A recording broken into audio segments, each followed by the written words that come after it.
എല്ലാവർക്കും നമ്മുടെ ചാനലിലേക്ക് സ്വാഗതം. ഇന്ന് നമ്മൾ നല്ല അടിപൊളി ഒരു മീൻ വറുത്തതിൻ്റെ റെസിപ്പി ആയിട്ടാണ് വന്നിട്ടുള്ളത്.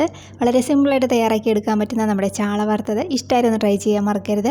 ആരെങ്കിലും നമ്മുടെ ചാനലിലേക്ക് ആദ്യമായിട്ട് വന്നിട്ടുണ്ടെങ്കിൽ ഒന്ന് ചാനൽ സബ്സ്ക്രൈബ് ചെയ്യാനും മറക്കല്ലേ. അപ്പോൾ നമുക്ക് നല്ല അടിപൊളി ചാള വറുത്തത് തയ്യാറാക്കി എടുക്കാൻ വേണ്ടിയിട്ട് നമുക്ക് മസാല ഒന്ന് റെഡിയാക്കാം. അതിന് വേണ്ടി ഒരു പാത്രം എടുത്തിട്ടുണ്ട്. അതിലേക്ക് കുറച്ച് ഉപ്പ് ചേർക്കാം, ഒരു 1/2 ടീസ്പൂൺ മഞ്ഞൾപ്പൊടി, 2 ടീസ്പൂൺ നല്ല എരിവുള്ള മുളക് പൊടി, 1/2 ടീസ്പൂൺ തന്നെ കുരുമുളക് പൊടിച്ചതും കൂടി ചേർക്കുന്നുണ്ട്.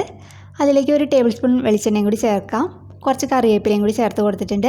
എന്നിട്ട് നമുക്ക് കൈ വെച്ചിട്ട് നന്നായിട്ടൊന്ന് മിക്സ് ചെയ്ത് കൊടുക്കാം. ഇനി ഇതിലേക്ക് 1-2 ടേബിൾ സ്പൂൺ വെള്ളം കൂടി ചേർത്തിട്ട് നന്നായിട്ടൊന്ന് മിക്സ് ചെയ്തെടുക്കാം. നിങ്ങൾക്ക് വേണമെന്നുണ്ടെങ്കിൽ ഇതിലേക്ക് നാരങ്ങ നീരോ അല്ലെങ്കിൽ വിനാഗിരിയോ ചേർക്കാം, ഒരു പുളിരസത്തിന് വേണ്ടിയിട്ട്.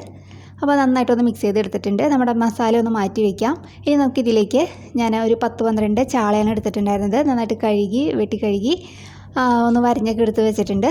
ഇതിന് നമുക്ക് ഇതിനകത്തേക്ക് ചേർത്തിട്ട് നന്നായിട്ടൊന്ന് മിക്സ് ചെയ്തെടുക്കാം. അപ്പോൾ നമ്മുടെ ചാളയിലേക്ക് ആ മസാലയൊക്കെ നന്നായിട്ട് കോട്ട് ചെയ്തെടുത്തിട്ടുണ്ട്. ഇതിന് നമുക്കൊരു അരമണിക്കൂറൊക്കെ ഒന്ന് റെസ്റ്റ് ചെയ്യാനായിട്ട് മാറ്റി വയ്ക്കാം.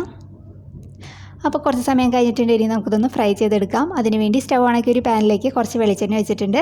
അതൊന്ന് ചൂടായിട്ട് വരുമ്പോൾ നമ്മൾ മസാല വരട്ടി വെച്ചിരിക്കുന്ന മീൻ അതിനകത്തേക്ക് ഇട്ട് കൊടുക്കാം. എന്നിട്ട് നമുക്കിതൊന്ന് ഫ്രൈ ചെയ്തെടുക്കാം. ഒരു സൈഡിൽ നിന്ന് ആയി വരുമ്പോഴത്തേക്കും നമുക്കിതൊന്ന് തിരിച്ചിട്ട് കൊടുക്കാം. അപ്പോൾ അത് 2 സൈഡും നല്ല കുക്കായിട്ട് വന്നിട്ടുണ്ട്, നല്ല ഫ്രൈ ആയിട്ട് വന്നിട്ടുണ്ട്.